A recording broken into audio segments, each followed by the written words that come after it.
BA second year political science second paper Indian political system के students, unit third में आज का हमारा टॉपिक है राष्ट्रपति के कार्य एवं शक्तियाँ।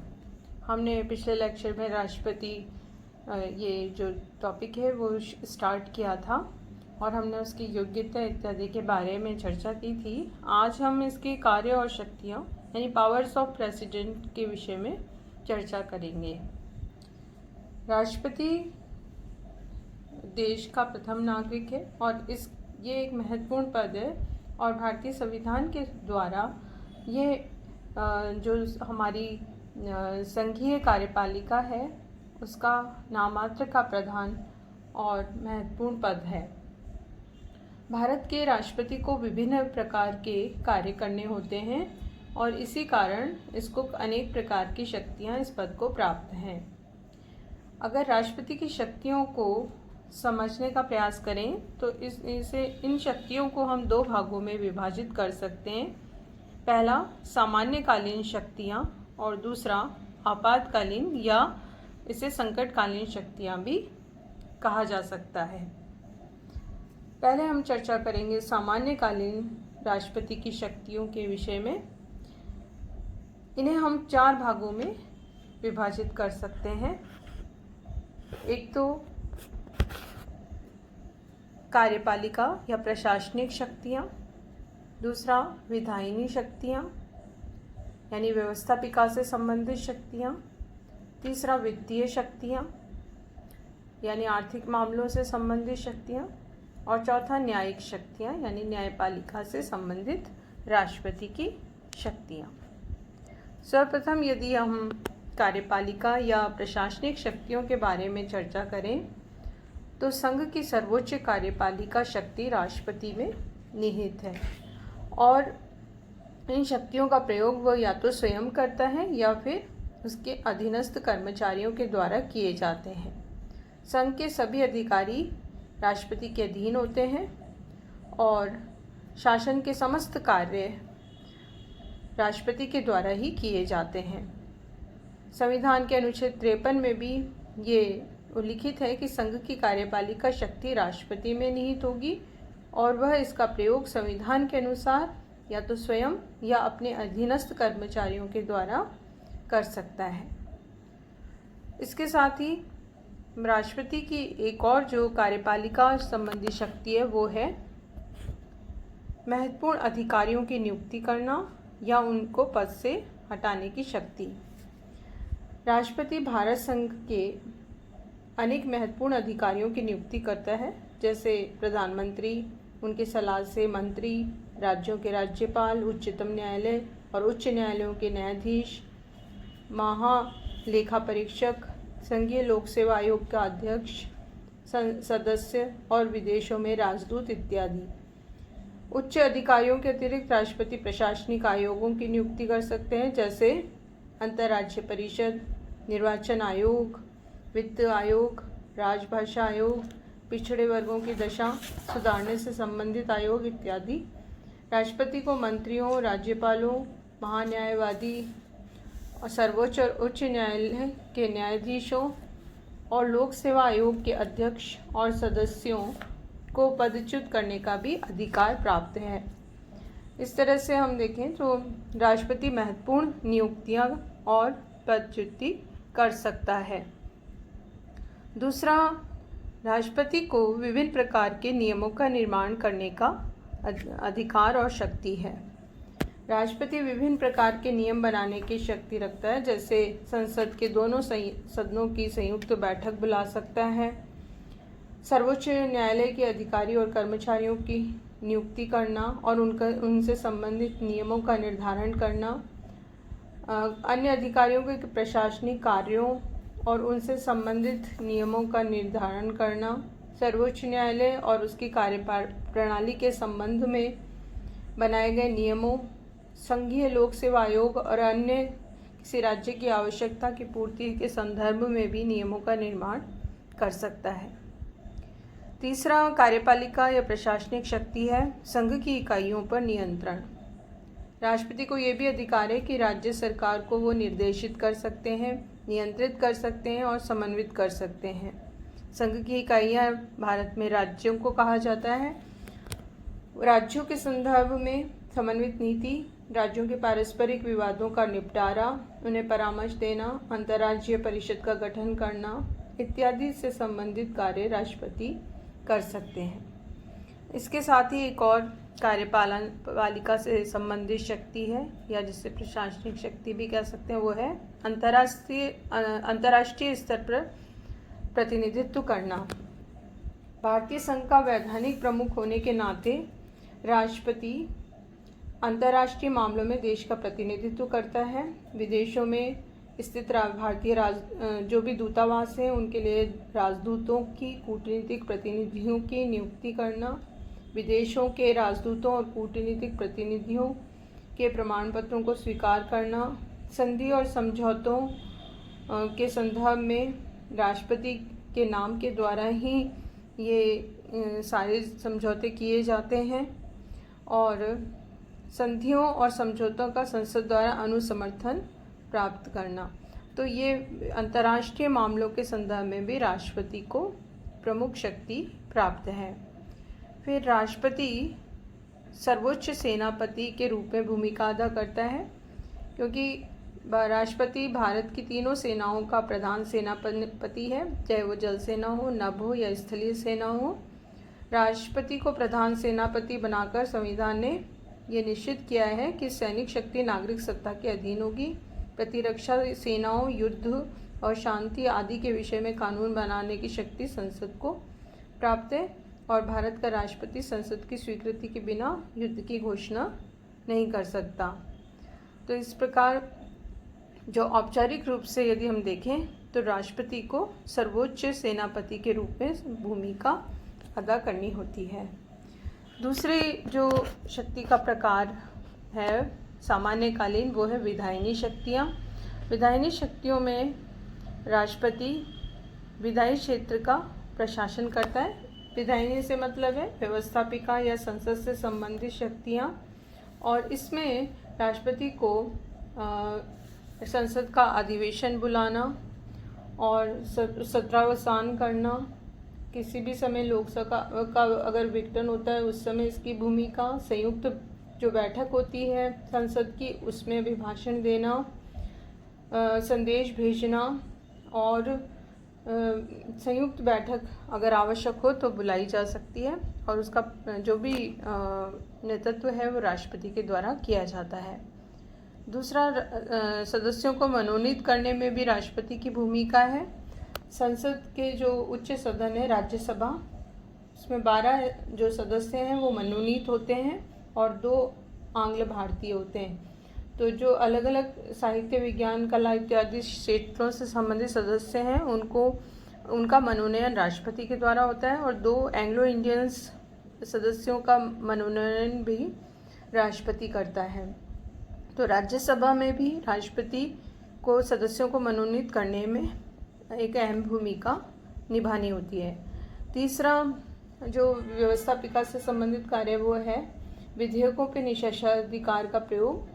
संसद द्वारा जो भी पारित विधेयक होते हैं, जैसे लोकसभा और राज्यसभा दोनों ने अगर किसी विधेयक को पारित कर दिया है तो वो राष्ट्रपति के पास साइन के लिए जाता है, और राष्ट्रपति उसको स्वीकार या अस्वीकार कर सकता है। औपचारिक रूप से उसे स्वीकार करना होता है, लेकिन कई बार सामान्य से अधिक भूमिका निभाते हुए राष्ट्रपति अस्वीकार भी कर सकता है, और इस तरह से निषेधाधिकार की शक्ति प्राप्त है, और वो इसको निषेधाधिकार के आधार पर अस्वीकृत करते हुए वापस संसद के पास भेज सकता है, और फिर से संसद के दोनों सदनों को उसको स्वीकृत करना होता है। अध्यादेश जारी करने की शक्ति प्राप्त है राष्ट्रपति को। जिस समय संसद का अधिवेशन नहीं होता और किसी कानून की आवश्यकता होती है तो एक अस्थायी कानून के रूप में राष्ट्रपति के द्वारा अध्यादेश जारी किया जा सकता है, और जब संसद का अधिवेशन शुरू हो जाता है तो 6 सप्ताह बाद इसको ये रिजेक्ट हो जाता है, और फिर अगर इसको कानून बनाना है तो संसद द्वारा उसको पारित करना होता है। राज्यों में भी विधायिनी शक्ति प्राप्त है राष्ट्रपति को, और इसके संदर्भ में वो राज्य जो है अधिनियम बना सकता है, और राष्ट्रपति की स्वीकृति उसके लिए आवश्यक है। राज्य द्वारा संपत्ति प्राप्त करने के लिए बनाए गए अधिनियम होते हैं। वे अधिनियम जो ऐसे विषय पर निर्मित किए गए हों जिन पर भारत की संसद को अधिनियम बनाने का अधिकार है और जिनका संसद द्वारा बनाए गए अधिनियमों से विरोध हो, और विशिष्ट प्रकार के कर लगाने वाले विधेयक। तो इस राज्यों के संदर्भ में भी विधायिनी शक्तियाँ राष्ट्रपति को प्राप्त है और वो इन विभिन्न आधारों पर अपनी भूमिका निभा सकता है। इसके साथ ही राष्ट्रपति की सामान्यकालीन तीसरी शक्ति है वित्तीय या आर्थिक शक्तियाँ। भारत का जो पदेन ये पदाधिकारी है राष्ट्रपति, वो विभिन्न प्रकार के वित्तीय कार्य भी करता है। इसको विभिन्न प्रकार की आर्थिक शक्तियाँ प्राप्त हैं। वित्तीय वर्ष के प्रारंभ में संसद के दोनों सदनों के समक्ष भारत सरकार की उस वर्ष की आय और व्यय का अनुमानित विवरण रखवाने का काम करता है। राष्ट्रपति की अनुमति के बिना धन विधेयक या वित्त विधेयक का अनुदान मांग लोकसभा में प्रस्तावित नहीं हो सकती। आकस्मिक निधि पर इसका नियंत्रण होता है। इसके अलावा आर्थिक सहायता और करों के आय के वितरण के संबंध में परामर्श दे सकता है। वित्तीय आयोग नियुक्त कर सकता है।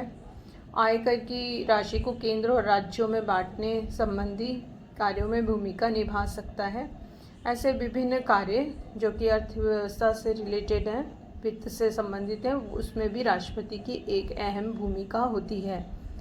सामान्यकालीन शक्तियों में एक और प्रमुख शक्ति है न्यायिक शक्ति, और राष्ट्रपति अपराधियों को क्षमा प्रदान कर सकता है, किसी अपराधी के दंड को स्थगित या कम कर सकता है, और वो दंड सैनिक न्यायालय के द्वारा यदि कोई दंड दिया गया है या कोई मृत्यु दंड है या वो राष्ट्रपति की क्षमादान संबंधी शक्ति के द्वारा उसका प्रयोग करते हुए कम कर सकता है।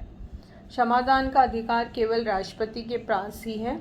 इसके लिए वो मंत्रिपरिषद से सलाह ले सकता है, और न्याय में दया का पुट रखते हुए ये शक्ति राष्ट्रपति को दी गई है, ताकि यदि किसी का सही ढंग से लगता है कि दंड कम होना चाहिए या माफ़ हो जाना चाहिए, तो सर्वोच्च न्यायालय के निर्णय के बाद केवल यही एक पद है राष्ट्रपति जो कि उन सर्वोच्च न्यायालय के निर्णयों पर क्षमादान का अधिकार या शक्ति रखता है। इसके अलावा और कोई भी पद ऐसा नहीं है जो कि इस तरह से कोई शक्तियों को कम कर सकता हो। एक और जो शक्ति है राष्ट्रपति की, वो पांचवी शक्ति सामान्यकालीन है, वो है राज्यों से संबंधित। राज्यों से संबंधित शक्तियों में राष्ट्रपति संघ के जो 29 राज्य हैं, 7 संघीय क्षेत्र हैं, उसमें भी अधिकार रखता है। राष्ट्रपति को इन राज्यों में, केंद्र शासित प्रदेशों में ये अधिकार है व्यवस्थापन से संबंधित, कार्यपालन से संबंधित और वित्तीय क्षेत्र से संबंधित विभिन्न शक्तियाँ प्राप्त हैं। राज्यपालों की नियुक्ति करने में भी अहम भूमिका भारत के राष्ट्रपति के पास है। ये हमने देखा कि ये प्रमुख रूप से हम 5 तरह से सामान्यकालीन शक्तियों को विभाजित कर सकते हैं: कार्यपालिका, विधायिनी, वित्तीय, न्यायिक और राज्यों, जो हमारे अलग अलग राज्य हैं भारत के और केंद्र शासित प्रदेश हैं, उनसे संबंधित राष्ट्रपति की शक्तियाँ। इनका हमने आज ये चर्चा की। दूसरे प्रकार की जो शक्तियाँ हैं वो आपातकालीन या संकटकालीन शक्तियाँ कहलाती हैं। इसमें भारत के राष्ट्रपति को 3 तरह से शक्तियाँ प्राप्त हैं। एक तो युद्ध के समय या बाहरी आक्रमण या सशस्त्र विद्रोह के समय। भारतीय संविधान के अनुच्छेद 352 में ये उल्लिखित है कि यदि ये 3 स्थितियां पैदा होती हैं, यदि संकटकालीन स्थिति आपातकाल है कि किसी दूसरे देश ने भारत पर आक्रमण कर दिया है, युद्ध चल रहा है, और या फिर सशस्त्र विद्रोह हो गया है, गृह युद्ध की स्थिति देश के अंदर पैदा है, शांति व्यवस्था भंग हो चुकी है। तो ऐसी स्थिति में राष्ट्रपति जो है उनकी अधिक भूमिका बढ़ जाती है और संकटकालीन व्यवस्था की घोषणा राष्ट्रपति कर सकते हैं। दूसरा जो संकटकालीन शक्ति है वो ये कि जो विभिन्न राज्य हैं भारत के, उसके संदर्भ में अनुच्छेद 356 में ये उल्लेख है कि भारत के विभिन्न राज्यों में अगर संवैधानिक तंत्र विफल हो जाता है, वहाँ पर जो शासन चल रहा है, अलग अलग राज्यों में राज्य सरकारें काम कर रही हैं, यदि किसी भी राज्य में वहाँ की सरकार काम करने में असफल हो जाती है, तो ऐसी स्थिति में राज्यपाल के प्रस्ताव पर वहाँ पर राष्ट्रपति शासन की घोषणा की जा सकती है। इसके अंतर्गत 356 अनुच्छेद है, उसमें राज्यपाल प्रतिवेदन भेजता है और फिर ऐसी परिस्थितियाँ अगर वहाँ पैदा है राज्य में कि वहाँ संविधान के अनुसार शासन चलाया नहीं जा सकता है, तो वहाँ पर राष्ट्रपति शासन लग जाता है। ये 6 माह के लिए लागू किया जाता है और 3 वर्ष इसकी अधिकतम जो है समय सीमा हो सकती है, लेकिन इसमें परिवर्तन किया गया, अब 1 वर्ष की अवधि इसके लिए कर दी गई है। तो इस तरह से ये परिस्थिति पर निर्भर करता है और फिर उसके बाद जो केंद्र है वही राज्यों के कानून और प्रशासनिक व्यवस्था और सरकार और अन्य क्षेत्रों में कार्य करने लग जाती है। तीसरा प्रकार की जो संकट या आपातकालीन शक्ति है वो है वित्तीय संकट। इसका उल्लेख अनुच्छेद 360 में किया गया है और इसके अनुसार भारत में यदि आर्थिक संकट की स्थिति पैदा हो जाती है और वित्तीय स्थायित्व या साख को खतरा पैदा हो, तो वित्तीय संकट की घोषणा राष्ट्रपति के द्वारा की जा सकती है और राष्ट्रपति को यह अधिकार होगा कि आर्थिक दृष्टिकोण से किसी भी राज्य सरकार को वो आदेश दे सकता है। संघ और राज्य सरकार के अधिकारियों के वेतन उच्चतम न्यायालय और उच्च न्यायालय के न्यायाधीश भी शामिल होंगे और उनके वेतन में कमी की जा सकती है। राष्ट्रपति राज्य सरकारों को बाध्य कर सकता है कि राज्य के समस्त वित्त विधेयक उसकी स्वीकृति के लिए प्रस्तुत किए जाएं। तो इस प्रकार 3 तरह से राष्ट्रपति को आपातकालीन संकटकालीन शक्तियाँ प्राप्त हैं। युद्ध आक्रमण के समय, राज्यों में संवैधानिक तंत्र विफल होने पे और वित्तीय संकट के समय।